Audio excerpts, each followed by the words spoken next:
The other day, I was sitting in my little apartment and thinking to myself, I wonder if there's a list talking about the most famous or greatest authors of all time. So I did a little peruse on the internet, and wouldn't you know, I came across a list of 101 of the greatest and most important authors of all time, put out by Forbes. Very reputable. Kind of couldn't believe it was put out by Forbes. Thought maybe another literary online forum would post it. First, before we get even into it though, who do you think is your number one? Who's your number one? I got my number one pick, and I think it's old Shaky. Old Shaky boy, William Shakespeare. That's gotta be number one, right?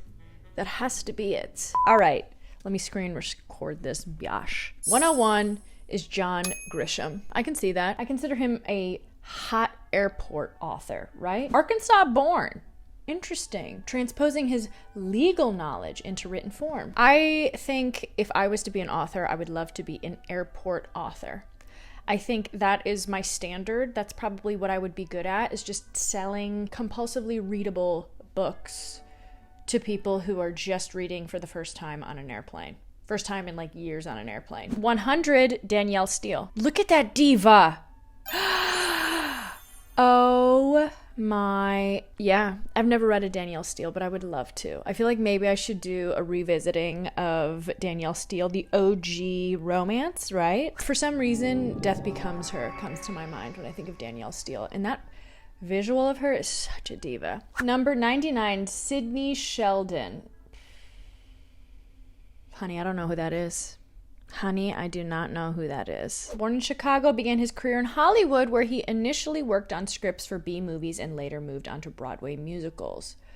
Okay. Mary Augusta Ward. Baby, I don't know. British novelist and social activist whose pen name was Mrs. Humphrey Ward. Of course, having to do a pen name at that time. Her novel, Robert Elsmere, opened up a lot of public discussion about Christianity in Victorian society and all of its nuances. Oh, okay. 97, Dr. Seuss. I'm actually surprised that he's not lower, higher, however you want to rank that. I'm surprised he's not higher. What is your favorite Dr. Seuss book? Mine growing up was... Actually, I'm going to have to be completely honest. I wasn't a massive Dr. Seuss fan growing up. I definitely read some Dr. Seuss, but I would say I was a Shel Silverstein girl. Okay. Where the Sidewalk Ends. The Giving Tree? I don't care. Maybe Shel is on here. Laura Ingalls Wilder. Also, bring back a hat. Bring back a hat. That is kind of my mission for this year, is to bring back hats. I look at these fabulous women from yesteryear and I see a hat and I think that's what I need to bring back. That's what I'm missing. Maybe that will help me become the fully formed and intellectual version of myself that I'm not right now, okay? Laura Ingalls Wilder, we know her, we love her. I've actually never read Little House on the Prairie. John Bunyan. John Bunyan, The Pilgrim's Progress was one of the most important works in religious English literature. The Bedfordshire, England-born author, who would go on to become one of the most well-known religious writers of all time, had his own fair share of suffering, much of which informed his outlook on faith and religion. Don't really know him. Sorry. Lewis Carroll, of course. Lewis Carroll, author of Alice's Adventures in Wonderland, was also a mathematician and logician whose obsession with logic influenced his career. Interesting. Saint Mark the Evangelist, the author of the Gospel of Mark. Mary Wollstonecraft Shelley, of course. Frankenstein, yes. I love the history of Frankenstein. I love that the concept of Frankenstein was just birthed from this competition within this writers group to write the most feral and disturbing story. Frankenstein has lived on forever. 200 plus years later, the idea of Frankenstein is still thriving. And there's so many different renditions of Frankenstein. Really shows the testament to a great story and a great mind to be able to see just how far and long-lasting that story would become. Jonathan Swift. I haven't read anything by Jonathan Swift, though I do know Jonathan Swift's books, how important they were, how integral they were for the time period. Haven't read anything. We're at 90. Okay, we've got the first 11 out of the way. Do you agree so far? Number 90 is Hans Christian Andersen. If you know anything about me, if you've maybe explored my Patreon, if you've maybe done some research, you might know that I have something in common with Hans Christian Andersen. What?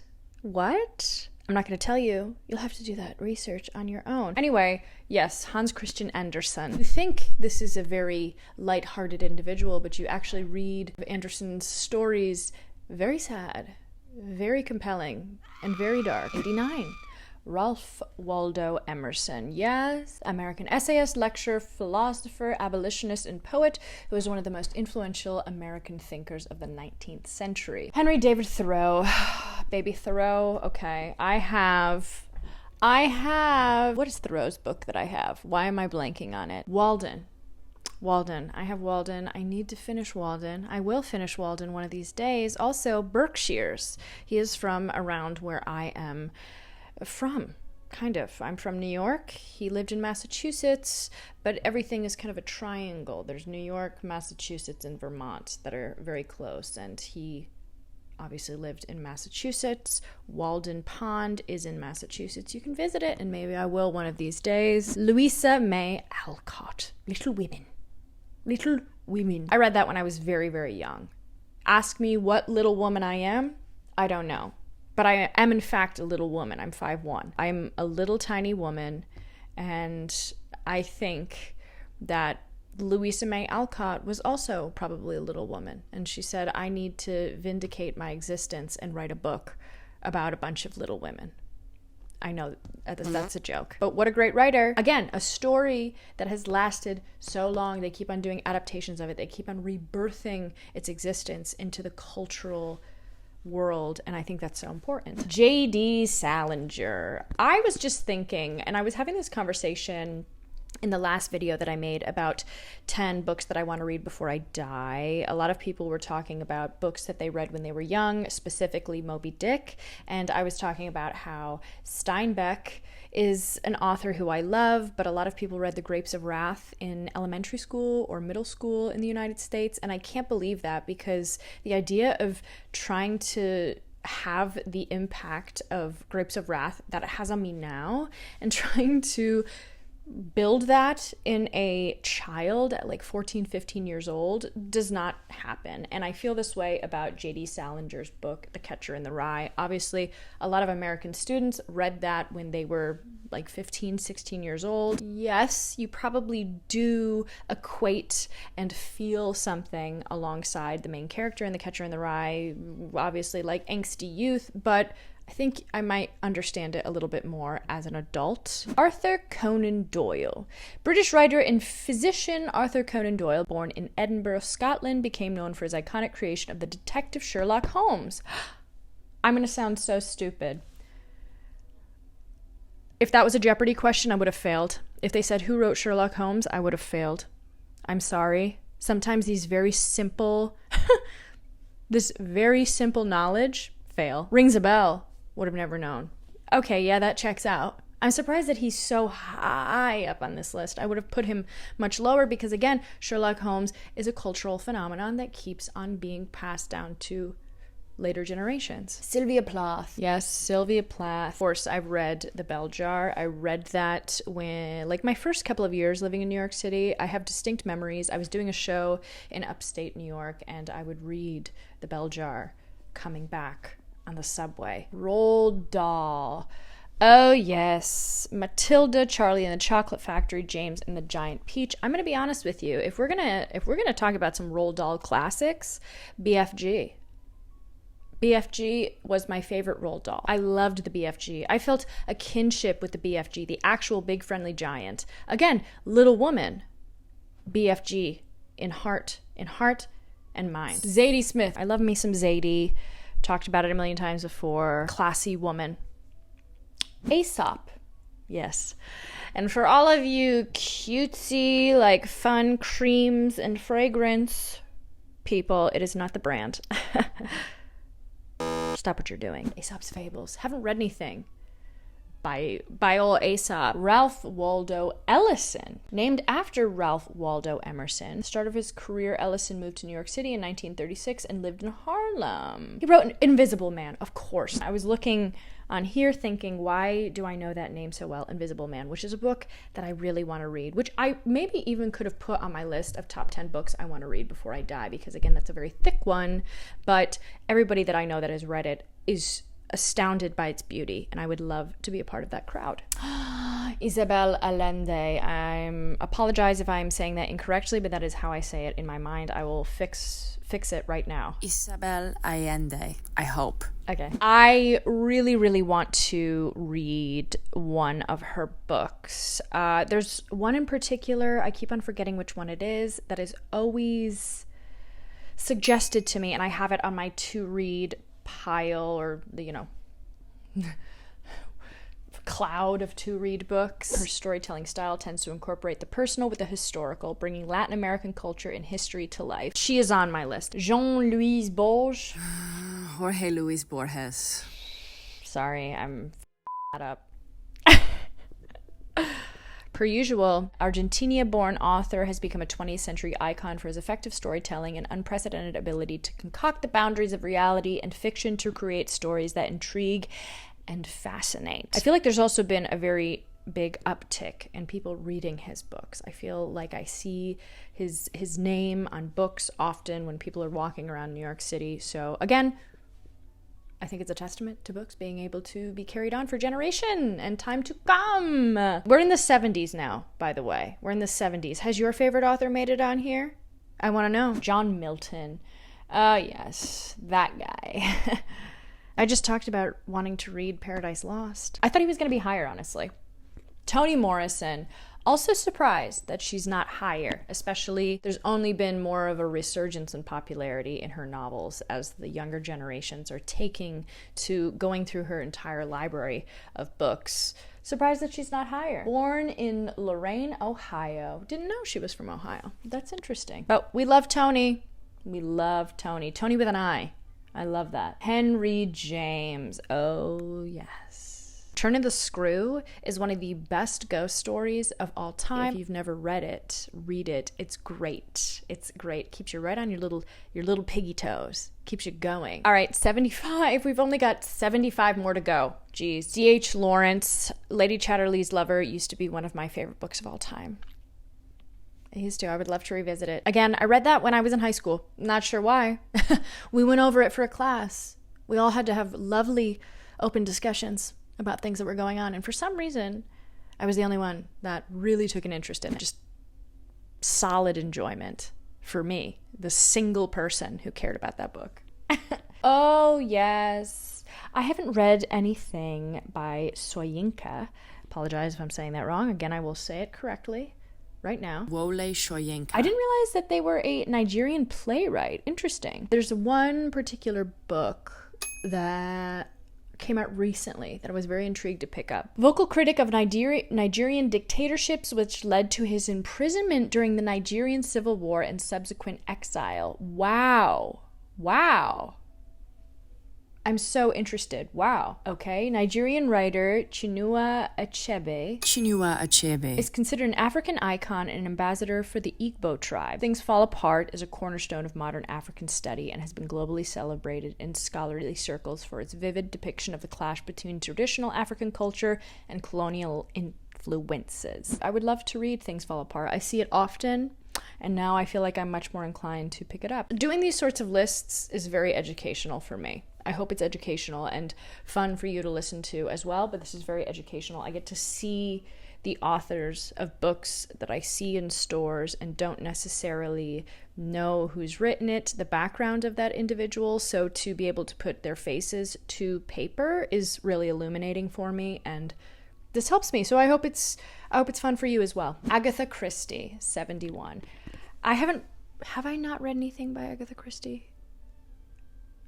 I'm not sure if I have. Wow. I feel like every theater that I know is doing an Agatha Christie. Brings in the people. People love her. Again, has lasted for generations. Surprised that she's not higher. Also, has anybody seen that story about, maybe it's the BBC? I don't know who's doing it, but they're bringing an AI version of Agatha Christie to tell her stories. Just not needed. Just get an actor to do it. Olivia Colman would love to do that. Franz Kafka. Yeah. We love Franz. I mean, he looks like existential dread right there. Yeah, 70. Okay, that makes sense. So now we're about to get into the 60s, okay? J.K. Rowling. I've never read Harry Potter. I am a Lord of the Rings girl. through and through. Emily Dickinson. Emily Dickinson is one of America's most important lyric poets. I feel like we're getting into the 60s. It's going to be stiff competition. Because right after that, we have Mark Twain. Oh yeah, Samuel Clemens. What a beard. I mean, not what a beard. What a mustache. I love that mustaches are back. And I like to think that everybody that's wearing a mustache now is inspired by Mark Twain. Probably not. Probably not. William Faulkner. Again, another great mustache. I have tried to read As I Lay Dying, and I feel like I finished it. But did I actually finish it? Did I actually get everything that I could have gotten out of it? I don't think so. Again, I read it at an age that I was very impressionable and felt like I had to read a book that was challenging without really understanding what the book was about. I also love a Southern Gothic. Any sort of Southern book that's focusing on death and family is really interesting to me, and I feel like Faulkner does that really well. Really just testament to that sort of hate in that relationship between people. I think is really exciting to read. And then after that we have T.S. Eliot. The Wasteland, Murder in the Cathedral, 4 quartets. I'm surprised that T.S. Eliot is a little bit higher than a couple of these other authors. 64, F. Scott Fitzgerald. Yeah, I mean, I will reread The Great Gatsby again in my life. I like F. Scott Fitzgerald's work. I think my favorite F. Scott Fitzgerald work is the work that he was doing in A Movable Feast by Hemingway. Hemingway talks about F. Scott Fitzgerald in that book, and oh my God. It's like 2 divas going at it. 2 cats. They're fighting in that book, and it is such a funny depiction, and I think it strips down a lot of this veneer of these very regal, wealthy, and intellectual individuals, and I love it. It's great. Oh yes, Proust. Marcel. Old Marcelli. Yeah, 63, that checks out. I feel like, again, there's a resurgence in reading old Marcelli's books, and I think will continue to be popular. Oh, Flaubert. We read Madame Bovary for my book club last year in the throes of winter, which felt very appropriate. Flaubert, also insane individual. If you look into his life, what he was doing, my guy was crazy, which I think translates to Madame Bovary. He is Madame Bovary. Thomas Mann.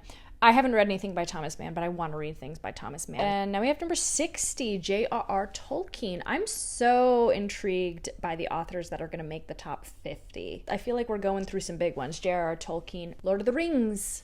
Of course. Come on now. Lord of the Rings. Robert Frost. Yeah. I've been to his home. I've read his poems. I feel an intense kinship to Robert Frost. I think Robert Frost has a genuine, beautiful soul, and I think that that permeates his writing. New England, Vermont, all of those things are very, very close to me. The Count of Monte Cristo. The Count of Monte... The Count of... The Count of Monte Billy Crystal. Yeah, that's it.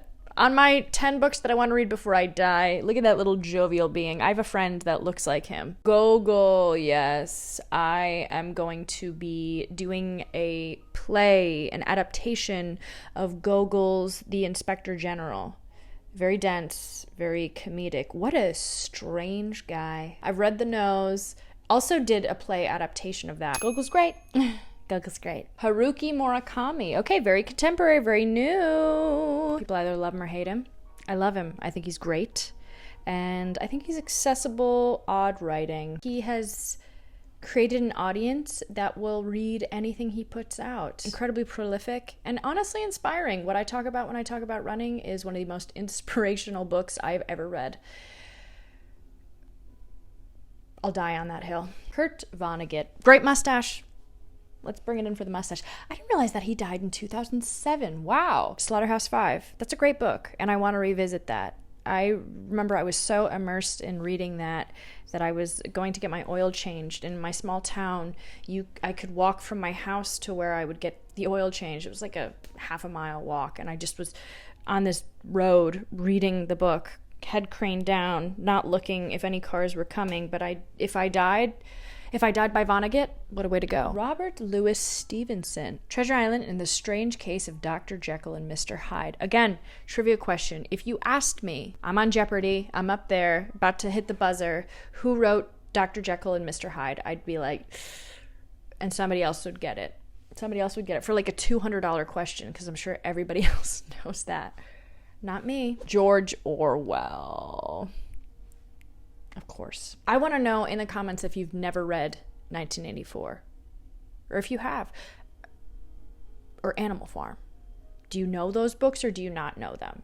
Because I would say for American audiences, 1984 and Animal Farm are two books that there's a good chance you've read. David Foster Wallace just talked about wanting to read Infinite Jest. What a mind. 51, Edith Wharton. Okay, you want to talk about diva? Okay, you want to talk about lap of luxury? I have visited Edith Wharton's house in Lenox, Massachusetts. It now houses Shakespeare and Company, but you can obviously tour it. This house is the most immaculate palace. We're talking almost Vanderbilt sort of level.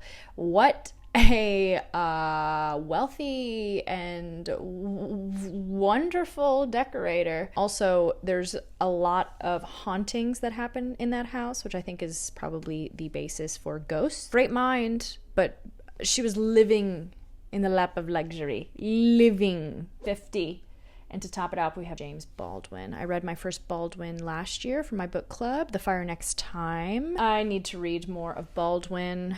Obviously, I'm very happy to see him on this list. I'm surprised he's not a little bit higher. I would think, again, because there's been such a resurgence of his reading in younger generations, I'm surprised he's not higher. But 50, I feel like is okay, we'll put him in there. Again, very interested to see who's going to be coming after. Voltaire. Did anybody ever watch The Princess Diaries? Mia Thermopolis gets her hair done, and her friend, they're talking about Voltaire, and she says, let's talk about Voltaire. It's a wig, right? I think it looks really sweet, Mia. Looks like she got a head transplant. Well, I think it rocks. And you know what? Voltaire, hair. I would personally like to learn about Voltaire. That's always what I think about when I think about Voltaire. Langston Hughes from Joplin, Missouri. I haven't read anything by Langston Hughes, though. Number 47. I would have put him higher. I would have definitely put him higher. John Steinbeck. I'm on a mission to read every single one of John Steinbeck's books. I've tackled the two big ones. The next one that I'm going to read is The Pearl. I love John Steinbeck. I think for American authors, he knocks it out of the park and really just inhabits the everyday man and the struggles of America that will continue to happen. I think he's brilliant, and what a big soul. Vladimir Nabokov. Yeah, we've all read Lolita. We have. I've also read Pinin. Even though Lolita is an extremely disturbing book, Nabokov's writing is great. 45. Camus. I'm kidding. Camus. I didn't know that's what he looked like. Honestly, I think like an objectively handsome looking guy. I also didn't know he was French Algerian. Interesting. Okay. Nietzsche. We say Nietzsche in the US of A. I would love to hear the proper pronunciation. I haven't read anything by Nietzsche. I don't know if I'm ready for that yet. In a time in my life, I'm sure I will be. Hermann Hesse. Yes. I had the bead game, the glass bead game. I have it somewhere. My friend gave it to me, and I'm a little nervous to start it. I would much rather start with Steppenwolf. I think that's probably going to be the first book that I read by Hesse. I think that'll be it. Oh, yes. I was going to put Marquez in like top 10, but I didn't. But he's made it onto 42. 100 Years of Solitude, fantastic book, probably his most famous. And I feel like I don't talk about it enough or suggest it enough, but what a great book that is. Thomas Hardy. Far from the Madding Crowd, actually, when I did the video talking about like your favorite books of the year last year, that made it on there. People really enjoyed that book, and it makes me want to read it. Thomas Hardy. I'm going to be honest, I see Thomas Hardy and I think Tom Hardy the actor, because my imagination only extends so far. Hello. Margaret Atwood at number 40. Wow. Okay. Interesting. I wouldn't put her that high up, but I think she's a great writer. I just read my first Atwood this year, Surfacing, which I think about all the time. Not even like a story that initially really captured me, but I thought it was so smart, just the way that it was written, and great character development. I'm surprised that she's 40 though. Okay. If we're talking about like living authors, yeah, sure, put her on there. James Joyce. Now, when I talked about the 10 books that I want to read before I die, I thought about putting Ulysses on there. But then I thought, realistically, am I going to read that and be able to comprehend it as much as I want to? I don't know. We have Edgar Allan Poe. That picture of him is such an iconic picture. Regardless of if you knew what this man did, and then you looked at this picture, you'd say that man writes creepy, spooky dooky stories. There's no way he doesn't. Just take a little gander. We're also in the 30s. We're in the 30s. We're hitting it. Anything could happen. Herbert George Wells. I did not know that that was his full name. H.G. Wells, War of the Worlds. Yes, okay. Makes sense. Never read War of the Worlds. Never read The Time Machine, and never read The Invisible Man. But very classic. Walt Whitman. Yeah. Wow.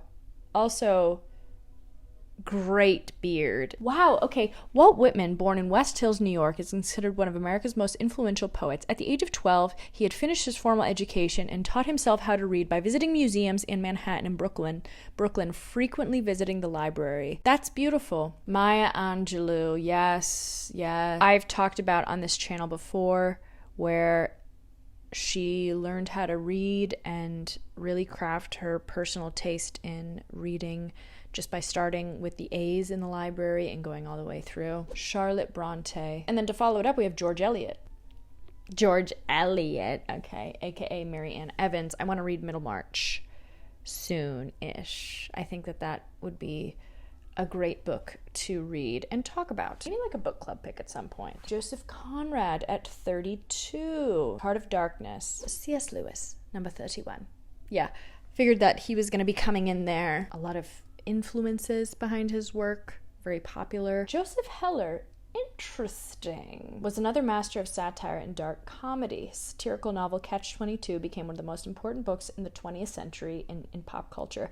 I have never read Catch-22. I feel like maybe my time of intrigue for that has passed. I would, yeah, if it was given to me and if I had nothing else to read, I would definitely read it. I'm surprised, very surprised that he's number 30. We're in the 20s. Has your favorite author made an appearance? I want to know because mine has. Do I think that Steinbeck should be higher? Yeah. Very interested to see who's going to be top 20. Stephen King. Oh, okay. Yeah, he's number 29. That checks out. Top 20s. Well, top 30, I should say. Yeah, Stephen King, totally prolific, still living and cranking out books. Yes, number 28. Okay. Super young author, Americana, Alice Walker, also still alive. I read You Can't Keep a Good Woman Down. I haven't read The Color Purple, though I feel like I should. Seen the movie with Oprah. Harpo Productions. Every time I say Oprah, I have to think of Harpo Productions. Walker grew up as the youngest of 8 children in a family of sharecroppers, and a BB gun accident at the age of 8 left her blind in one eye. What? After the accident, her mother gave her a typewriter, allowing her to write instead of doing chores. Interesting. Salman Rushdie.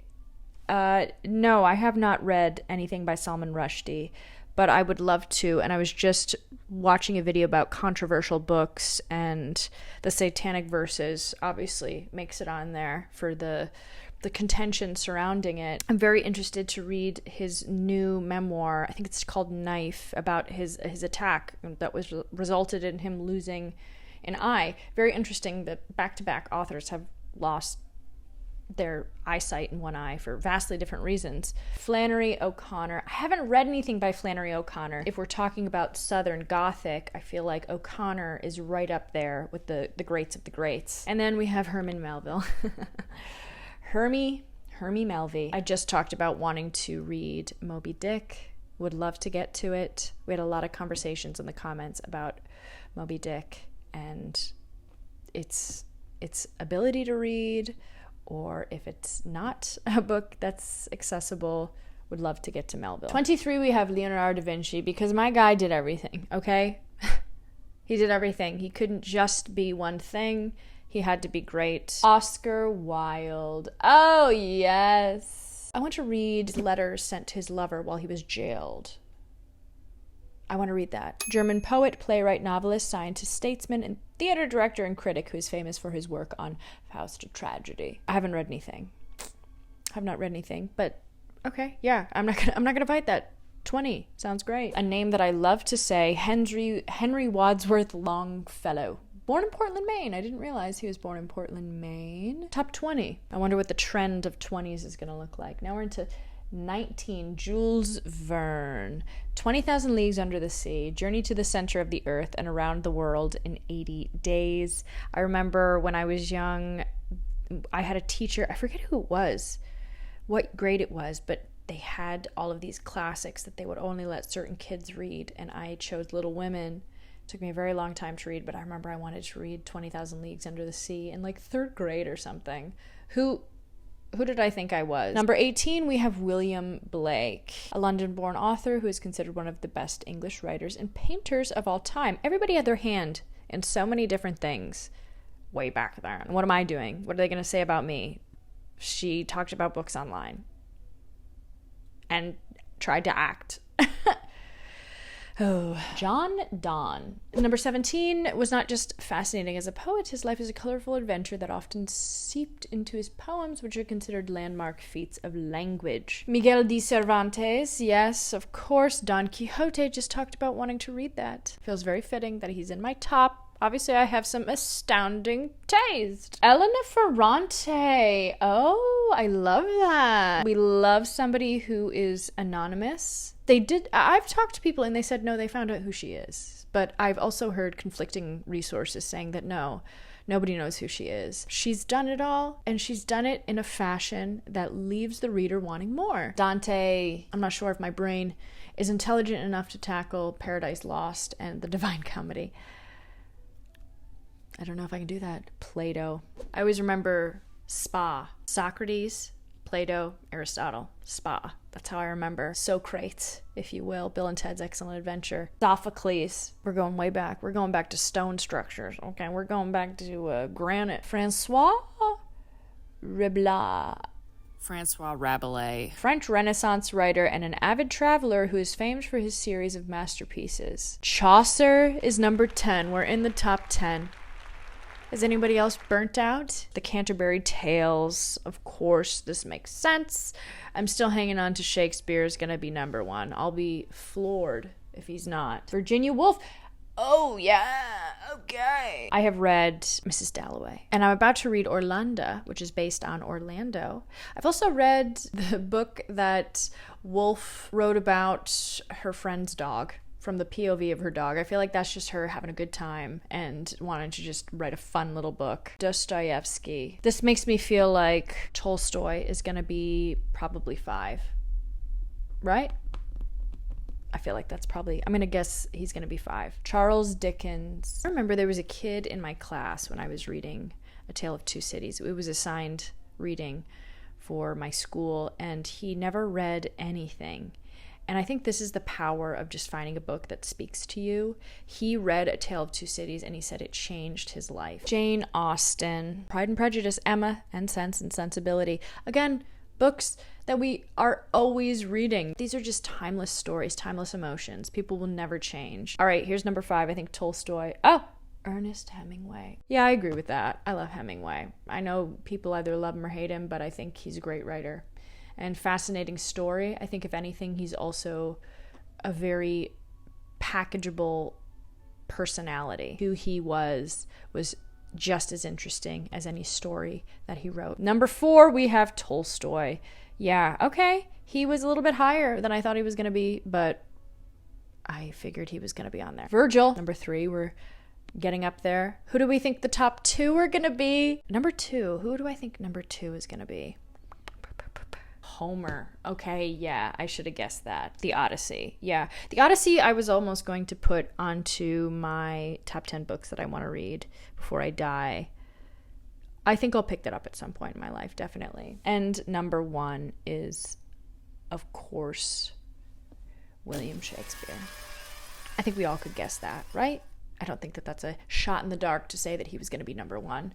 Again, people are still performing, reading, loving everything that he has ever produced. Old Willie Shaky, number one. Woo, baby. Okay. I'm spent. I'm a little exhausted. I would love to know what you think of the books, the authors. Do you think anybody was left off that should have been on here? Did you guess it? Did you guess top 5? I would love to know that. Please let me know your thoughts. I'm dying to hear it. Anyway, you guys are wonderful. You're fabulous. Thank you so much for being here. I will see you in the next one.